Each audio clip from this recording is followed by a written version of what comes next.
ஆண்கள் எண்ணிக்கை குறைந்து பெண்கள் எண்ணிக்கை அதிகமாகும்.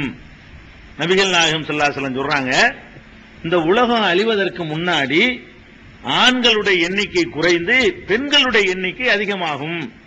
இது புகாரியில 6808, 5577, 5231 ஆகிய ஹதீசுகள்ல நீங்க பார்க்கலாம். இன்னும் ஏராளமான நூல்கள்ல இது இடம்பெற்றிருக்கிறது. இப்ப ஆண்களுடைய எண்ணிக்கை குறைந்து பெண்களுடைய எண்ணிக்கை அதிகமாகும்னா அது எந்த அளவுக்கு?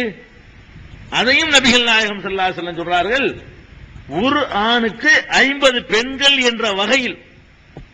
ஒண்ணுக்கு 2 கணக்கெல்லாம் இல்ல, ஒரு ஆணுக்கு 50 பெண்கள் என்ற வகையில் என்ற அளவுக்கு அதிகமாகும் என்று பெருமானார் ஸல்லல்லாஹு அலைஹி வஸல்லம் இதே ஹதீஸ்லயே, இப்ப நான் சொன்ன அதே ஹதீஸ் தொடர்லயே எந்த அளவுக்கு அதிகமாவாங்கன்னா 1க்கு 50, 1க்கு 50ங்கிற கணக்கில் அதிகமாவார்கள்.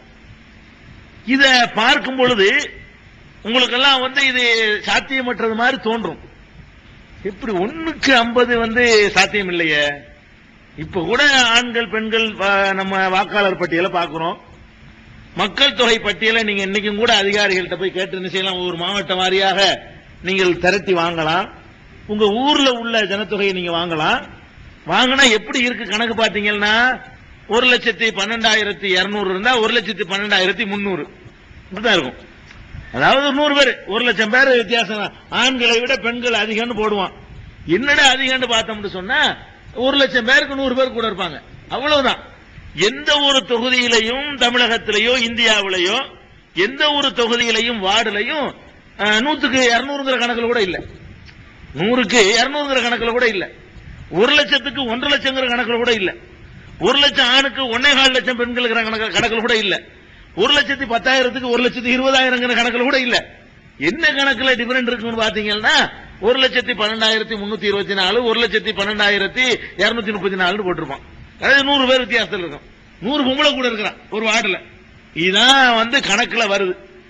ரொம்ப அதிகமா போனா ஒரு அதிகபட்சமா ஒரு மாவட்ட லெவல்ல எடுத்தீங்கன்னா ஒரு 5,000 to 10,000 வரைக்கும் ஆண்களை விட பெண்கள் கூட இருக்கிறாங்க.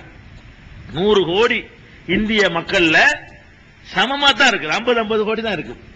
100 கோடியில கோடி கணக்கில் பேசுவதாக இருந்தால் ஆம்பளை 50 கோடி பொம்பளை 50 கோடிங்கிற கணக்கில் தான் இன்னைக்கு இந்தியாவுடைய ஜனத்தொகையை இருக்குது.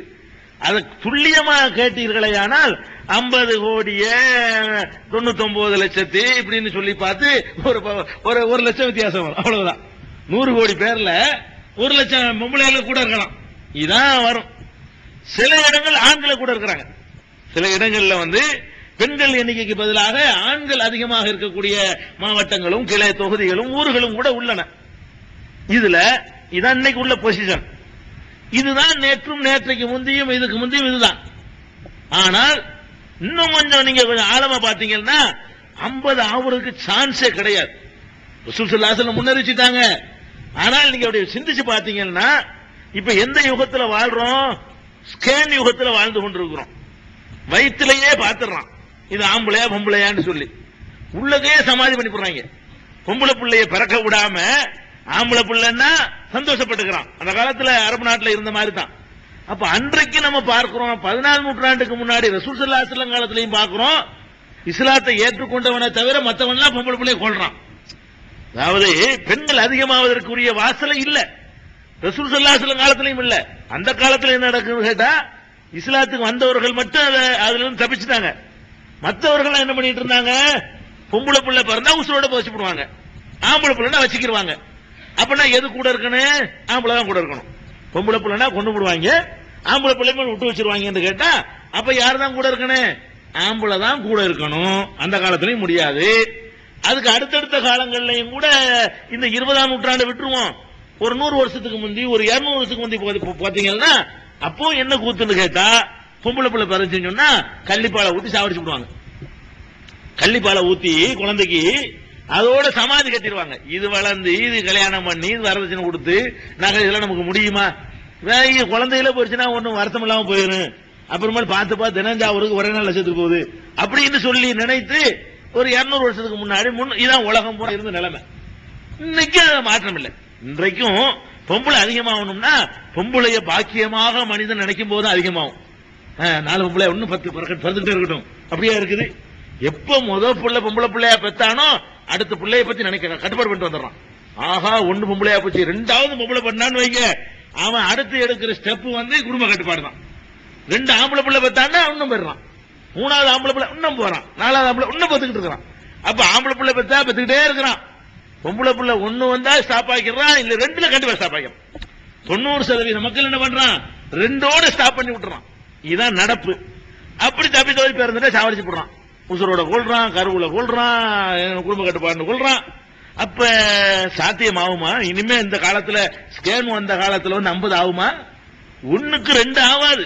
இந்த போற போக்க பாத்தீங்கன்னா கண்டிப்பாக எந்த ஒரு ஆய்வாளர்கிட்ட போய் கேட்டாலும் சரி, ஒரு 10,000 வருஷத்துக்கு பிறகு ஒரு ஆம்பளைக்கு 50 மூலம் வருமானு கேளுங்க, இப்படியே போயிட்டு இருந்தா வராதுன்றாங்க. இப்படியே போயிட்டு இருந்தா வரவே வராது. அப்ப ரசூல் ஸல்லல்லாஹு அலைஹி வஸல்லம் எப்படி சொன்ன பொய்யா? 1க்கு 50 அந்த காலத்திலயும் சாத்தியம் இல்ல. ரசூல் ஸல்லல்லாஹு அலைஹி வஸல்லம் சொன்னாங்களே அந்த காலத்திலயும் சாத்தியம் இல்ல. அதுல இருந்து இன்னைக்கு வரைக்கும் உள்ள எந்த ஒரு நூற்றாண்டிலும் ஒரு ஆம்பளைக்கு 50ங்கிற கணக்குல சாத்தியம் இல்ல. அந்த 50ங்கிறதுல கூட நீங்க ஏதோ கிளடு கட்ட சொத்த வத்த எல்லாத்தையும் பராமரிப்பான், அந்த அர்த்தம் கிடையாதான். இன்னொரு அறிவிப்புல நபி ஸல்லல்லாஹு அலைஹி வஸல்லம் சொல்றாங்க, ஒரு ஆணை 40 பெண்கள் இன்பம் அனுபவிப்பதற்கு விரட்டுவார்கள். அதாவது அந்த அளவுக்கு வித்தியாசம்ன்றாங்க.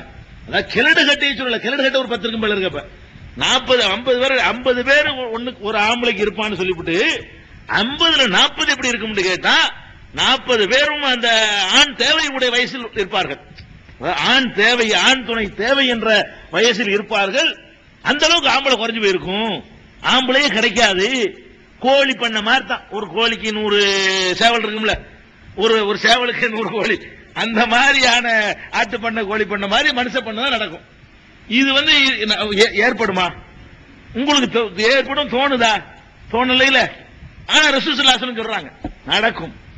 1க்கு 50 செய்யும் நடக்கும், ஒரு ஆம்பளைக்கு 50 நடக்கும்டாங்க.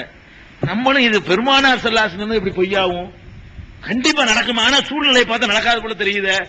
அப்ப நம்ம இன்னும் இப்படி தேடிக்கிட்டு இருக்கும் போது அங்கதான் ஒரு பல ஹதீஸ்களை தேடும் பொழுது இன்னொரு பாயிண்ட் அது ரசூல் ஸல்லல்லாஹு அலைஹி வஸல்லம் சொல்றாங்க.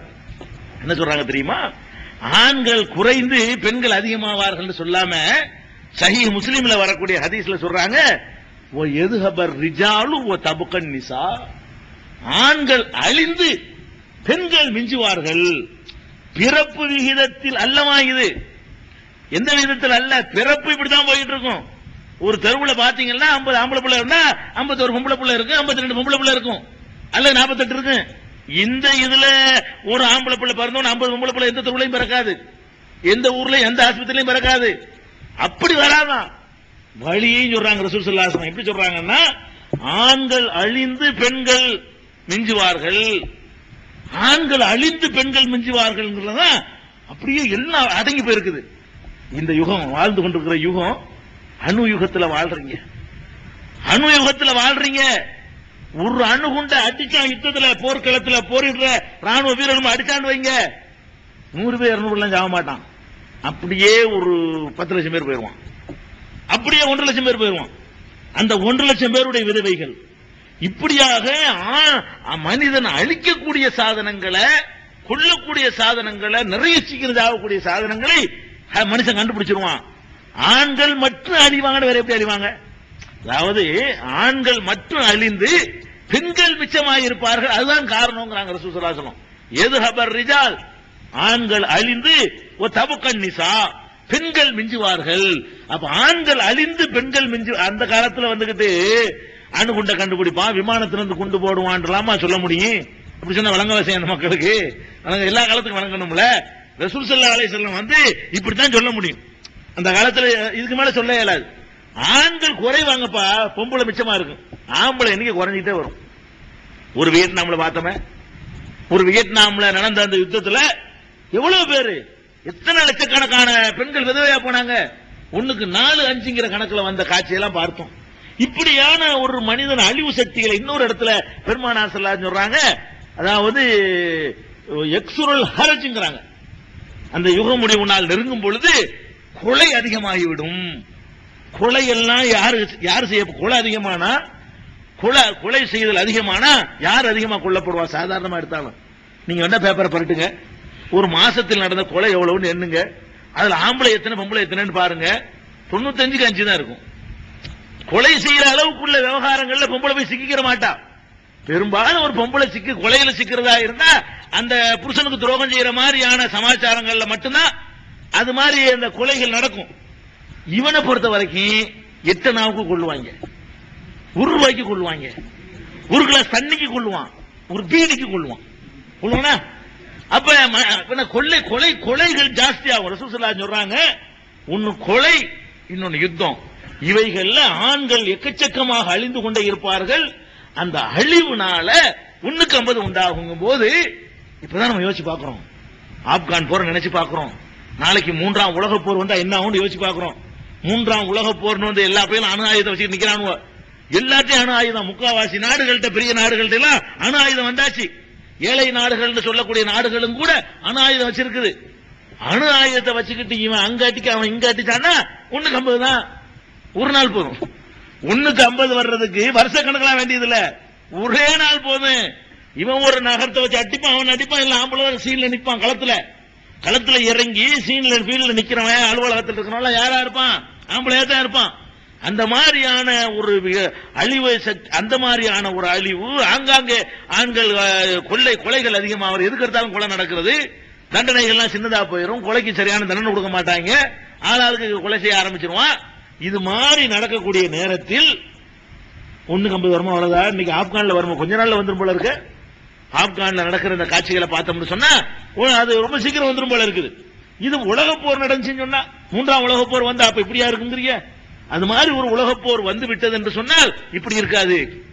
ஒரு நாள்ல கூட ஒரே நாள்ல போர் முடிஞ்சு போயிடும். இந்த மாதிரி யூஸ் பண்ண ஆரம்பிச்சுட்டாங்கன்னா மாச கணக்கு வருஷ கணக்கெல்லாம் இருக்காது. அந்த சாமான்கள் மனுஷன் கையில இருக்குது, யூஸ் பண்ணல, அவ்வளவுதான். இனிமே கண்டுபிடிச்சு அடிப்பான்னு நான் சொல்ல வரல.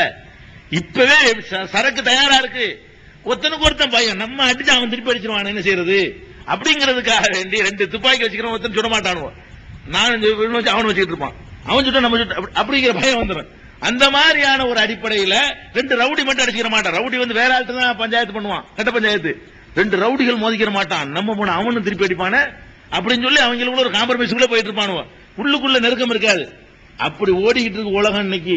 எவனா ஒரு கிறுக்கன் கையில இந்த அணு ஆயுதம் தட்டக்கூடிய அதிகாரம் வந்து அவன் மெண்டலா போய் தட்டினான்னு வைங்க, எவனா ஆரம்பிச்சான்னு வைங்க, அப்படித்தான் முடிஞ்சு வச்சா கதை. 150 பெருமானார் ஸல்லல்லாஹு அலைஹி வஸல்லம் சொல்றாங்களே, எப்படி சொல்றாங்க பத்தியா? ஆண்கள் அழிந்து பெண்கள் மிஞ்சுகிற காரணிகள் உலகத்தில் உண்டாகும். அதான் அர்த்தம். ஆண்கள் அழிந்து பெண்கள் மிச்சமாகக்கூடிய காரணங்கள் உலகத்தில் உண்டாகிவிடும். காரணம் உண்டானால் காரியம் உண்டாகிவிடும். அது ஏன் நடக்காது? நீங்க நடக்கணும்னு நினைச்சிட்டு இருக்கிறீங்க. ஆனால் அந்த எல்லாம் அமைஞ்சு போச்ச, பட்டன் தட்டுறது மட்டும் தான் மிச்சமா இருக்குது. எல்லாம் தயாரிச்சு எல்லாம் என்னைக்கு டேட்டு குறிக்கிறதா மிச்சமா இருக்கே தவிர அதற்குரிய எல்லா ஏற்பாடுகளும் நடந்து முடிஞ்சிருச்சுன்னு பார்க்கும் பொழுது நபிகள் நாயகம் ஸல்லல்லாஹு அலைஹி வஸல்லம் அவர்கள் நிச்சயமாக அல்லாஹ்வுடைய தூதர் தான். என்ன அவங்க இது சொன்னாங்களே, இது அன்றைய காலத்துல சொல்லியே இருக்க முடியாது. ஏன்னா பொம்பளை எல்லாம் உசுரோடு கொண்டுட்டு இருந்த காலம். பெண்கள் 350 அதிகமாகும் சொல்லி அந்த எண்ணிக்கையை அந்த உலகம் போற போக்க பார்த்து சில முடிவு பண்ணலாம். அப்படி முடிவு பண்ணவே முடியாது. இத உலகம் போற போக்க பார்த்துட்டு முடிவு பண்றதா இருந்தா ஆம்பளை அதிகமாகும் தான் முடிவு பண்ண இயலும். ஆம்பளை அதிகமாகும் முடிவு சொல்ற இடத்துல மாத்தி சொல்றாங்க பொம்பளை அதிகமாவாங்க. அதுவும் அதிகமாவாங்க 150ங்கிற கணக்கில் அதிகமாவாங்க சொல்லுவது வியப்பின் விளிம்புக்கு போறோம். நிச்சயமா இது நடக்கும், அது எந்த டவுட்டும் இல்லாமல் அதை நோக்கி உலகத்துக்கு பைத்தியம் முடிச்சு கொண்டிருக்கிறது. அந்த மாதிரி போகக்கூடிய நேரத்தில் நிச்சயமாக இப்படி ஒரு மோசமான விளைவுகள் ஏற்படும் என்பதை பார்த்து இது அல்லாஹ்வுடைய மார்க்கம் தான், அவர்கள் அல்லாஹ்வுடைய தூதர் தான், இது உண்மையான மெய்யான முன்னறிவிப்பு தான் என்ற நம்பிக்கையை நாம் மேலும் அதிகமாக்கிக் கொள்கிறோம். இது மட்டுமில்லை, இன்னும் பல முன்னறிவிப்புகளை நபிகள் நாயகம் மேலோட்டமா பார்த்த முன்னறிவிப்பு உங்களுக்கு தெரியாது. அதுக்குரிய காரணத்தை இன்னும் கொஞ்சம் ஆழமா தேடி பார்த்தோம்னு சொன்னா நமக்கு அது எது வந்து ஒரு சந்தேகத்துக்குரியது மாதிரி தெரிஞ்சோ அதுவே ஆச்சரியப்படக்கூடியதாக மாறிவிடும். அப்படிப்பட்ட முன்னறிவிப்புகள் இன்னும் இருக்கின்றன. அவற்றை இன்ஷா அல்லாஹ் பார்ப்போம்.